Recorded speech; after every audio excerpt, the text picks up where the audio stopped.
A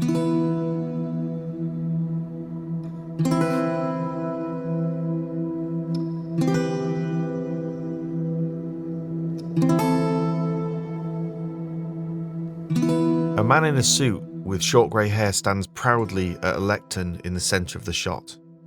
He's flanked by 4 men, awkwardly looking forward towards the camera.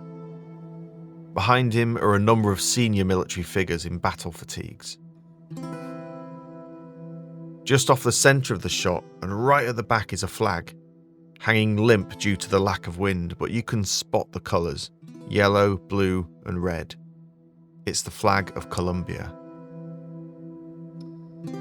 And the man standing in the middle, ready to address the nation, is President Iván Duque. Colombianos, me dirijo a todos ustedes desde el emblemático fuerte de Tolemaida.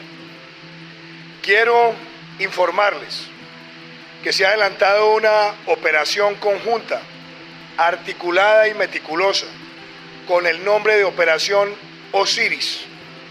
Y en esta operación ha sido capturado Dairo Antonio Úsuga, alias Otoniel, el máximo cabecilla del Clan del Golfo. As he utters the words Dario Antonio Úsuga, alias Otoniel, the picture double boxes. On the right we see a picture of 4 heavily armed masked soldiers standing either side of a man who looks to be in his 50s. Average height and bald, he was dressed all in black, including a t-shirt with "Die for Success" emblazoned on it. He was also handcuffed and frankly looked quite miserable. And it was him, Otoniel, Colombia's most wanted man, the leader of Clan del Golfo. In the moment he was finally captured by special forces, it was reported that he simply said, "You beat me," before being taken away. Whilst being taken away, of course, there was time for police and special forces to take selfies with the infamous drug trafficker. Otoniel had been hunted for over 10 years, and the Colombian government had finally got their man. So President Duque wasn't going to miss the opportunity to play to a global audience by claiming the arrest was only comparable to the fall of Pablo Escobar. Es solamente comparable con la caída de Pablo Escobar en los años 90. Alias Otoniel. This is Deep Dive from the Global Initiative Against Transnational Organised Crime. I'm Jack Megan-Vickers. And this is Clan del Golfo, The Fall of Otoniel, Part 3. You beat me.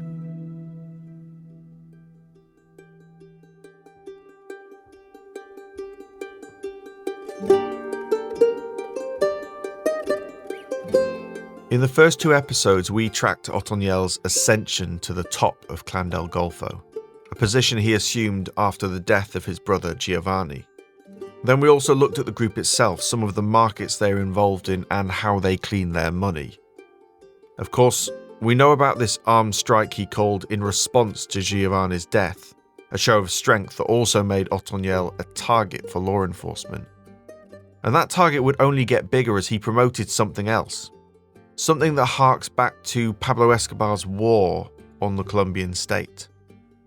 Otoniel had leaflets distributed that offered $500 for every officer killed. Otoniel now had a $2 million bounty on his head. This would later rise to $5 million. In 2015, the targeted search for Otoniel, the biggest manhunt of its kind, called Operation Agamemnon, began, and it was led by Search Bloc, the same unit that was set up to track down Escobar. Just a year after Operation Agamemnon started, that moment in history happened, the demobilization of the FARC. Now, there are 2 strands to this. Firstly, when the FARC left the areas that were once under their control, areas where there is a lot of coca cultivation and illegal mining, groups like Clan del Golfo expanded quickly to fill the void. But secondly, it was after the demobilization when the army and all their expertise in the rural parts of Colombia joined the hunt for Otoniel and the senior leadership of Clan del Golfo. It was called Operation Agamemnon II. Here's Jorge Mantilla, the Director of Conflict Dynamics and Organized Violence at the Ideas for Peace Foundation and a member of the GI network. So the process of this military operation that was named Agamemnon had two stages, Agamemnon 1, Agamemnon 2. So through the last 5 years, there was a huge military deployment, occupation of these territories. They were not able to capture Otoniel for different reasons, maybe corruption, information leaks, but throughout the process, they start hitting the structure or the main structure of this Clan del Golfo, also known as Autodefensas Gaitanistas de Colombia, AGC, because as I told you before, this group had a narrative, but the way they related to the territory, to the population, was not very clear in every region. Over the first 2 years of Agamemnon II, over 1,000 members of Clan del Golfo were arrested, 52 suspects were killed in combat, and 94 metric tons of cocaine were seized, alongside weapons, millions of dollars, assets worth hundreds of millions, 81 laboratories, and they destroyed a couple of landing strips as well. One by one, the senior leadership of Clan del Golfo were beginning to be taken down. El Indio, Galivan, Inglaterra, and of course Messi, who we heard about in the last episode. Then a number of Otoniel's own family were captured, including his wife, but also his sister, who was recently extradited to the US to face charges of drug trafficking and money laundering. The net was beginning to tighten around Otoniel. Here's Toby Muse, foreign correspondent and author of the book Kilo, Life and Death Inside the Secret World of the Cocaine Cartels. By the time he was on the run, because he really becomes the public enemy number one from about 2015 onwards, and the CIA make it known that they are working with the Colombian authorities in order to try and track Otoniel. So, he was at the top of all of these international agencies. We understand his life was miserable, that he was in Úraba, I should also say, is one of the wettest zones on the planet, where it rains more than the majority of the planet. So it's this jungle with constant rain, and Otoniel constantly on the move, that he would spend one night in a place, and then the next night he would have to be moved on to the next one, always trying to keep one step ahead of the police. The police by this point had launched something called Operation Agamemnon, after the famous figure of the Trojan War, if I'm not wrong. And so he was just constantly on the run. We understand he had up to 8 levels of rings of security around him. All of the civilians in the zone had been told that they needed to alert the organization to any sighting of government police or soldiers. That they would try to launch these surprise raids trying to find him. But, you can hear these helicopters in parts of the jungle. You can hear them coming from kilometers away. And so it was very hard to get the jump on them when they were such masters of that terrain. So it was a strange life for a man who could be worth in the billions, traveling around this rainy jungle on the back of a donkey. Cocaine, I say in the book, has a sense of irony, has a bitter, cruel sense of humor, that you're worth billions and this is your life, just wandering around on the back of a donkey every day. You have all of this money, but what are you spending it on? Otoniel, a man worth hundreds of millions, if not billions of dollars, was spending his days in Úraba, travelling constantly from village to village by donkey with a small group of bodyguards, with little opportunity to run the day-to-day operations of his organisation. Here's Jorge Mantilla. So at the very end of the days of Otoniel, he was just kind of separated from the group. He didn't have communication. he was not able to perform command and control. So here we could say that from 2 years or 3 years ago, Otoniel was the main figure in Clan del Golfo, but maybe he was not that decisive in the everyday life, logistics, and operations, in the drug trafficking operations of Clan del Golfo. So when it comes to the impact of the capture of Otoniel, we could say that it could bring fragmentation among different factions of the clan, of the cartel, but the drug trafficking operation is probably not going to be affected because Otoniel was not involved in the details, in the logistics, in the architecture of these operations, which is the main financial asset of Clan del Golfo. Not the only one, but still the main one. So do you remember back in the first episode, we heard that Otoniel had been in a couple of organisations that had been demobilised. First, the EPL in 1991 and then later the AUC in the mid-2000s. Each time the leadership of these groups had come to an agreement with the Colombian government which allowed them to lay down their arms and re-enter society, often with little or no repercussions. But the Colombian government barred backroom organisations from peace talks. They were simply not recognised as a politically motivated group. And back in that first episode, Angela Oyeya said that she believed Otoniel, despite his involvement in criminal activities, believed he was fighting a political battle.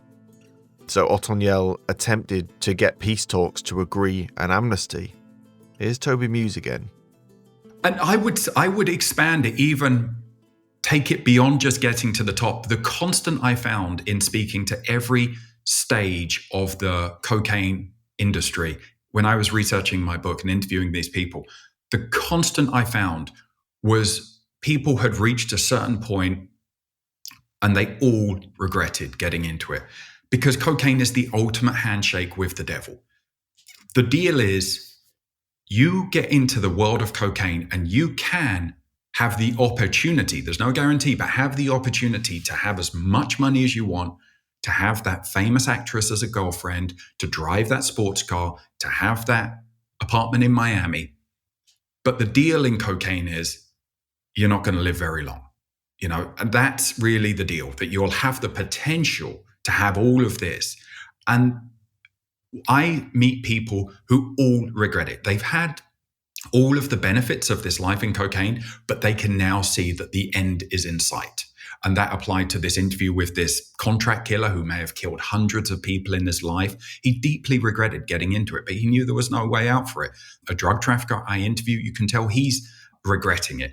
And this becomes the ultimate kind of, and again, it's in a kind of storytelling aspect. I find it fascinating. They all try to cheat the devil. All of these traffickers, and then this goes back to Otoniel as well, they all enjoy all of the benefits of being a drug trafficker. Then when they see, well, perhaps my time is coming to an end, they try to renegotiate the deal. So what does Otoniel do?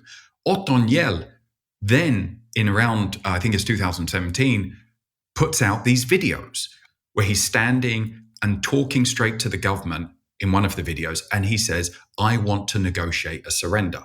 He puts out another video addressed to the Pope saying, please help us negotiate with the government this surrender. He's saying, look, we because of the peace process with the FARC, now we want to hand ourselves over. They're trying to negotiate in a way that what he wants to do is he wants to spend a few years in prison, pay off a few millions, but get to keep his money and get his criminal record washed clean. So it's this kind of renegotiating these deals, which I think is fascinating. Also, we should say, just in a sign of, Otoniel did not look particularly healthy. You could tell his skin hadn't seen the sun for months on end, and he's living in this sunburnt area of Colombia, but he's constantly in huts, he's constantly in the jungle. So, he looked kind of sickly. He was suffering from some health problems as well, which I think made it even easier for the police to eventually track him. But it did take them years. Thousands of members of the organization were killed or arrested. Over 100 police and soldiers were killed in the ongoing operations trying to take him down. Por eso le pido humildemente sus oraciones para que este objetivo sea una realidad. Su santidad, somos hombres de Dios, respetuosos de la ley divina. And it's amazing to see this video. Otoniel is there in full military fatigues, black boots, red armband, reading from a sheet of paper. At some point he obviously gets tired and sits down on a camping chair. He's addressing Pope Francis, who'd just arrived in Colombia for a visit, and he was saying that his organisation were men of God, respectful of divine law. He asked the Pope to pray for their purpose of laying down arms, and that they are peasants that had to take guns. It's a fascinating look into his mind. And looking at that video, it's prime example of actions speak louder than words. And given what we know about Otoniel and Clan del Golfo, it's hard to take the air of contrition seriously. And so let me counter his words to the Pope with a very specific story about a dog. A beautiful German Shepherd called Shadow, who happened to be an incredibly good sniffer dog.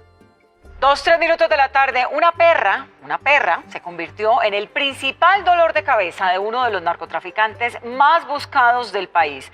Alias Otoniel ofreció una millonaria recompensa a sus hombres por asesinar al animal que ha evitado la salida de decenas de kilos de cocaína del capo. Here's Toby Muse.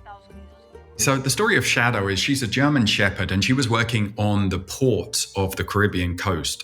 And she had found this shipment of cocaine that was worth something like $30 million. And the police said that they had intercepted some communications between members of the Gulf clan, which said that the boss, Otoniel, was so furious, he had put out a contract potentially of $70,000.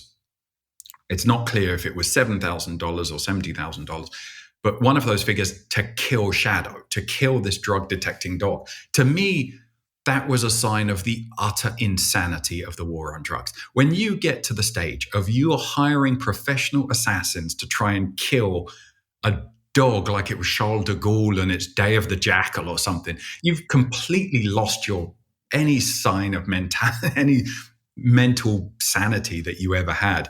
And yes, Shadow was taken away from that port. She was immediately evacuated to Bogota to live in the center, to live at the police headquarters, essentially, which is, you can imagine how protected that is in a country like Colombia, where car bombs used to be very, very common and attacks on police outposts could be very common. And there's Shadow. So I spent actually the day with Shadow in her new job, working in the airport in Bogota. And she just detected in front of us, I think it was like 4 kilos of cocaine that someone had been trying to send out inside it was like these huge metal screws. I'd never seen anything like it. Imagine a screw kind of like the size of a book. I just don't even know what it would be used for. Maybe like building a bridge or something. It was this huge screw, and inside was cocaine. And it's constant. It's when you get to that airport, and this is a cargo warehouse where they were checking all of the packages leaving Colombia, trying to check. Obviously, they can't check everything.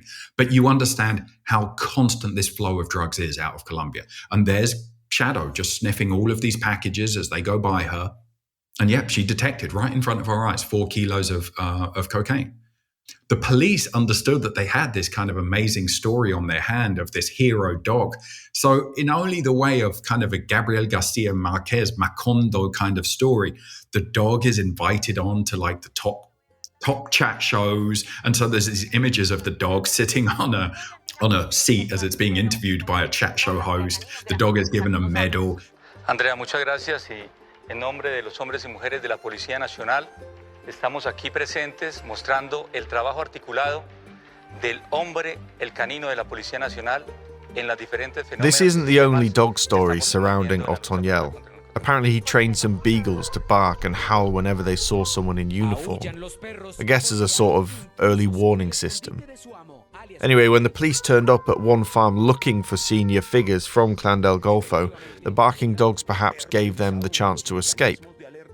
But they left the dogs behind, so the police took them and then retrained them, and they're now drug detecting dogs.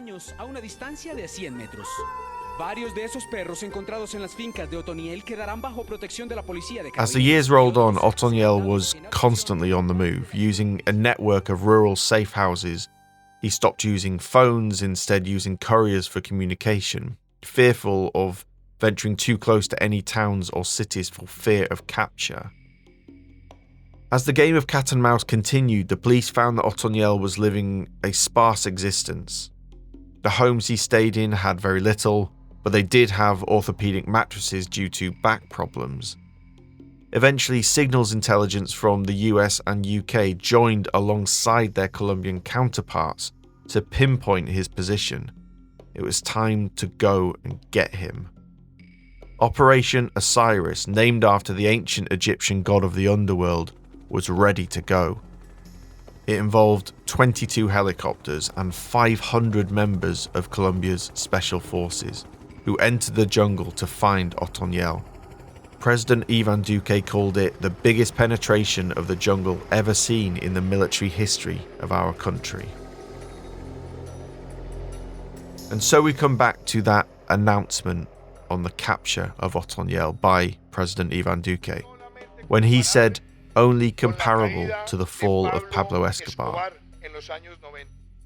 A statement clearly for the international media, but also strangely similar to that televised announcement we heard in episode 1, when his predecessor, President Juan Manuel Santos, said the last of the great capos had fallen when Daniel El Loco Barrera was captured. Ha caído el último de los grandes capos. Fue capturado en San Cristóbal, Venezuela, alias El Loco Barrera. That was 9 years earlier, and we're here again. So Otoniel and Pablo Escobar, can they really be compared? Here's Jorge Mantilla.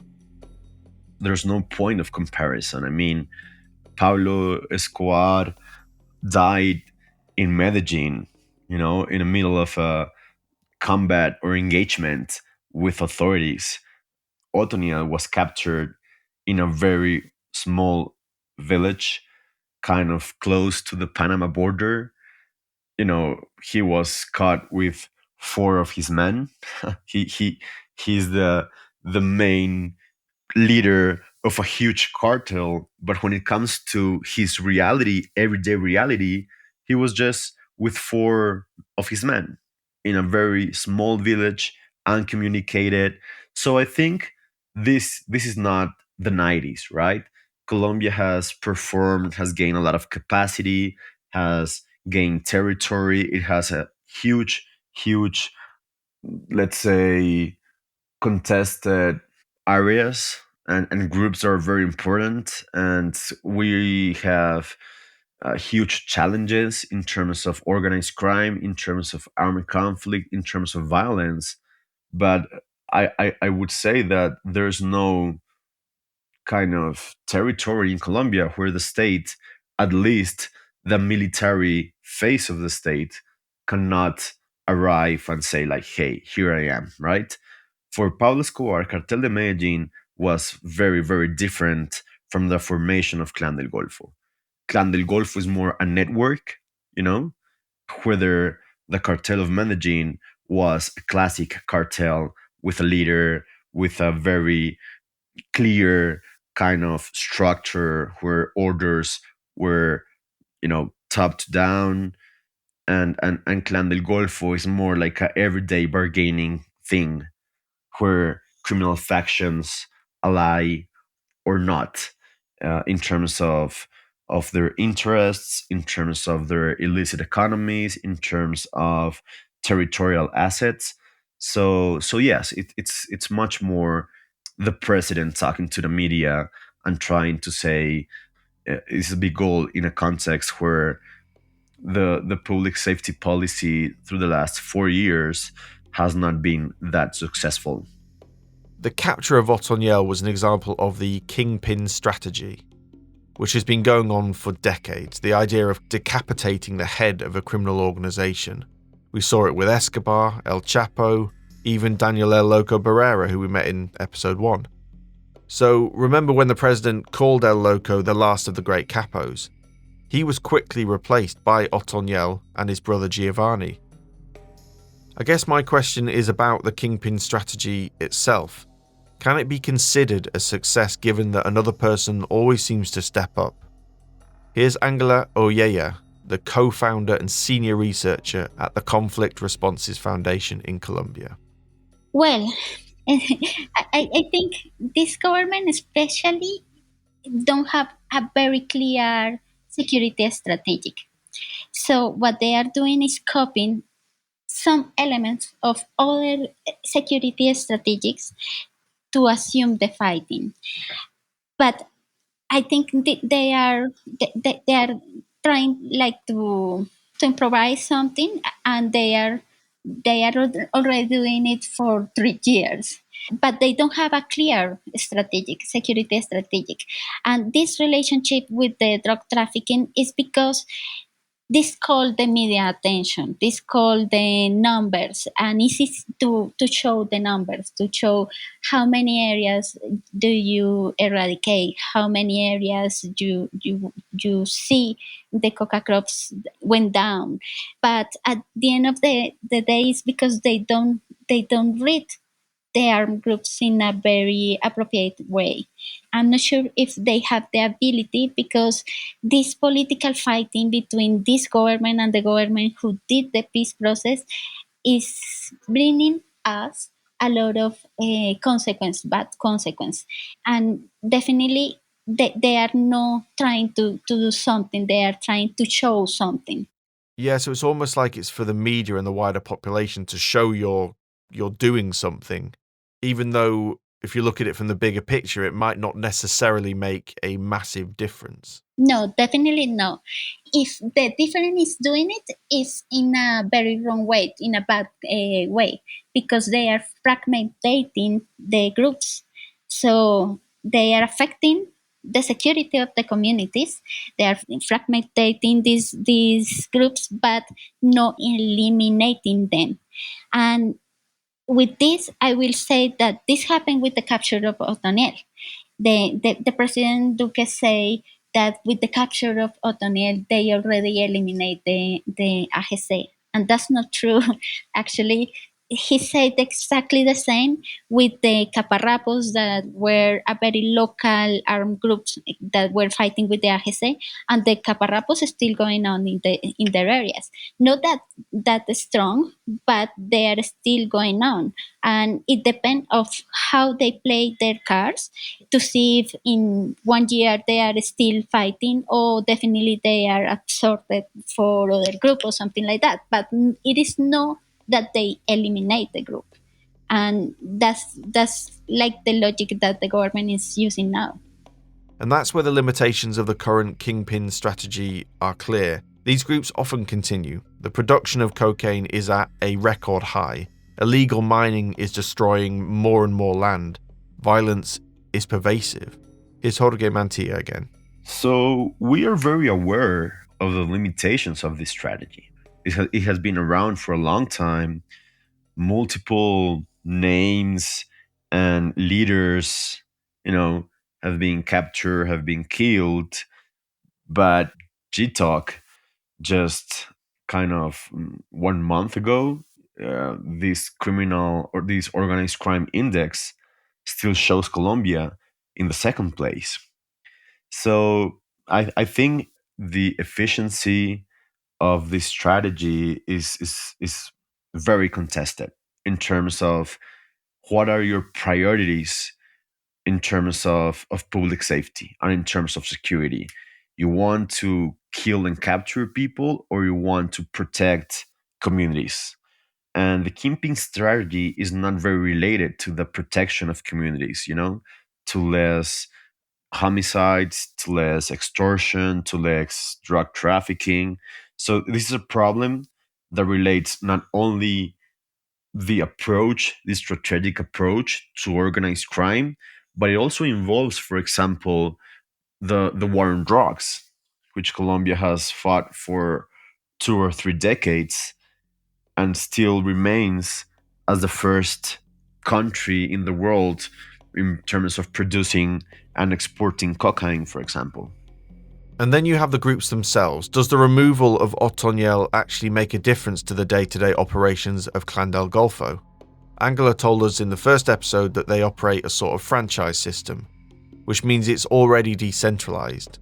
So to say that the removal of Otoniel, who is the last of the leadership who had that original paramilitary reputation, is perhaps too simplistic. And just a side note here, in March this year, a guy who is reportedly one of the most senior members of Clan del Golfo, called Juan Castro or Matamba, who was in jail awaiting extradition to the US, was seen on CCTV dressed in a prison guard uniform strolling out of La Picota Penitentiary in Bogota. The only living thing that seemed to notice was this little dog, and you can find all of this online. Now, the reason why I'm telling you this is because he allegedly runs one of their franchise cells called Cordillera Sur down in the southern region of Nariño bordering Ecuador. So what does come next? Will there be a single individual who takes over the reins like Matamba, or will we see a fragmentation and all the issues that come with renewed competition over drug routes and other illicit markets? I don't think there's going to be smooth transition. We don't really know if there's going to be transition, you know? I think that the main question is that one. And it's like, where are we at in terms of Clan del Golfo? Like, this is the end of the brand Clan del Golfo? I don't think so. I think they're going to maintain the brand, you know, the name, because the name has reputation. And you know that in the underworld, reputation, it's an important thing, right? You need to be not only be a bad guy, but you need people to believe you are a bad guy. And Clan del Golfo has reputation in those territories, in their geographic core in the Golfo. Maybe in other parts of the country that are far from their geographic core, you know, or rear guard, we would see just kind of separation, the emergence of new groups that happened back in 2017 when a faction of Clan del Golfo separated from the group, creating the Caparros in a region close to El Golfo. They fought a war. So we can see that in some regions of the country, but I think Clan del Golfo is going to remain as a group, probably not as powerful, probably not as important in terms of the criminal map in Colombia. And this comes to also a question that to relate it to the strategy, to the state strategy, and is what is the next step here?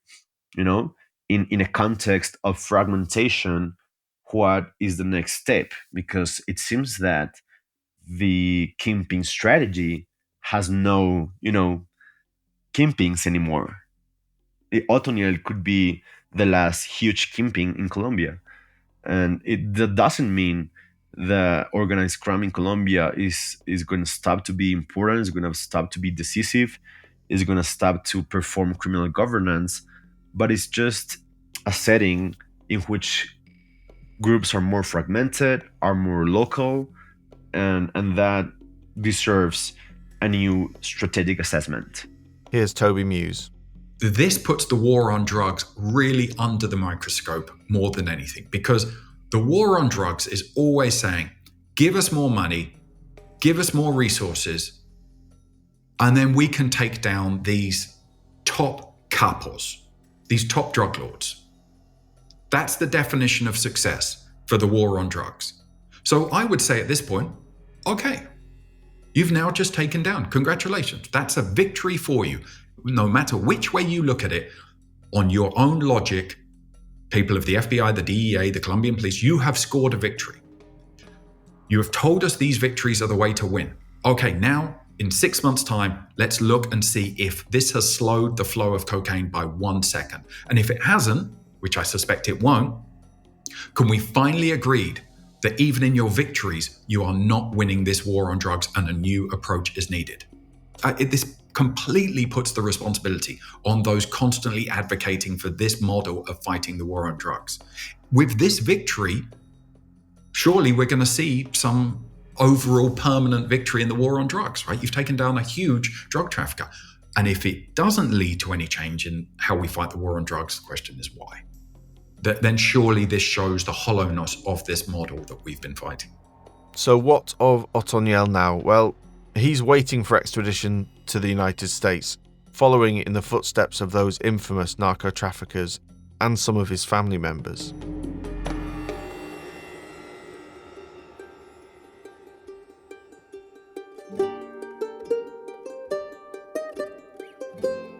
But since his capture, Otoniel has been talking.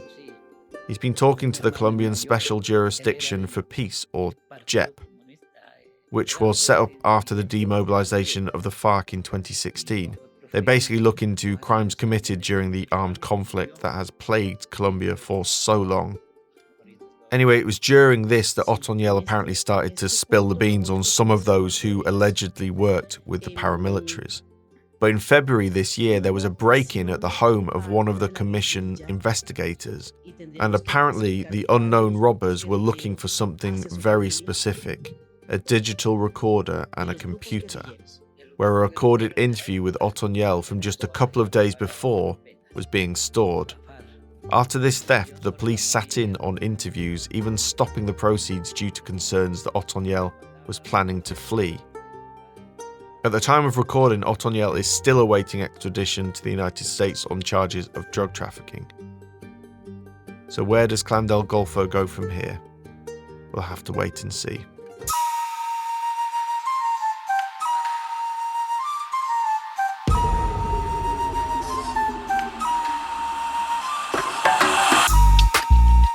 That's it for this final part of Clan del Golfo, The Fall of Otoniel. I hope you've enjoyed these last few episodes. We'll be back in the next few weeks with another. I'd like to thank Jorge Mantilla, Angela Oyayo, and Toby Muse for speaking to me for this episode. I'd also like to thank our other speakers from the previous episode, Daniel Rico, Luis Fernando Trejos Rosero, Ana Paula Oliveira, and Marcina Hunter. A special thank you goes to Felipe Botero Escobar and Mariana Botero Restrepo. For other podcasts, videos, or research into global organised crime, head over to the Global Initiative website, globalinitiative.net. We're also across social media. Just search for the Global Initiative and you'll find us. Remember to rate, review, and subscribe to this podcast. This has been Deep Dive from the Global Initiative Against Transnational Organised Crime. I'm Jack Megan Vickers. Thanks for listening.